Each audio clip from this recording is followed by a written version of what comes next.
3, 2, 1, go! Tarzan is boring. On the surface, this movie seems to have everything you need for a good Tarzan film. A good cast, great cinematography, and plenty of adventure, all about good versus evil, love conquering overall. But what else is it about? About a half hour too long. Actually, that's not true. This film is only an hour and 50 minutes long, but man, does this film feel longer than that. I think that largely has to do with the film's really bad pacing. The film feels like a DVD that has been scratched. Not bad enough that it won't play the movie, but bad enough where sometimes we'll just skip over stuff, and then other times we'll just slow to a crawl where you wonder if anything's gonna happen. They also do the thing where they keep on cutting back to Tarzan's origin, but there's no rhyme or reason to these flashbacks sometimes. Not to mention, the flashbacks should just stop at one point with no rhyme or reason. All the flashbacks show us is that he was raised by gorillas and how he met Jane. We don't see how they fall in love, how he learned English, or anything of that nature. There is also a tribe chief that hates Tarzan that feels like it was just thrown in here, and it has a very rushed and forced conclusion.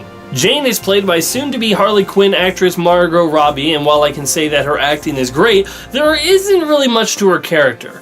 I mean, there's a moment where she says, "I'm not a damsel." Well, if you have to spell out to the audience that she's not a damsel, then maybe she is one. Christoph Waltz is the villain in this movie. Now, from the looks of it, he looks like he's playing a young Colonel Sanders, but he's actually the menacing villain. And let me just say, I love Christoph Waltz. Great actor, but even he can't pull off this character's weapon, as he fights with the deadly prayer beads.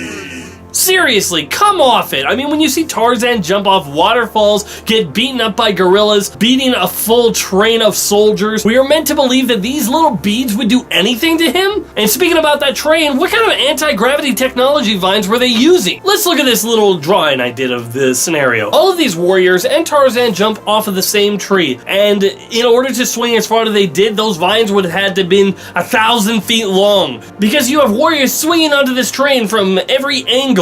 From above, from the side, and this goes on for a while, and might I add, the train is still moving! There is no possible way for this to make sense when these vines just keep on going while the train is moving and they're able to keep up with it. There is no possible way for that to work except in the weird world of CGI.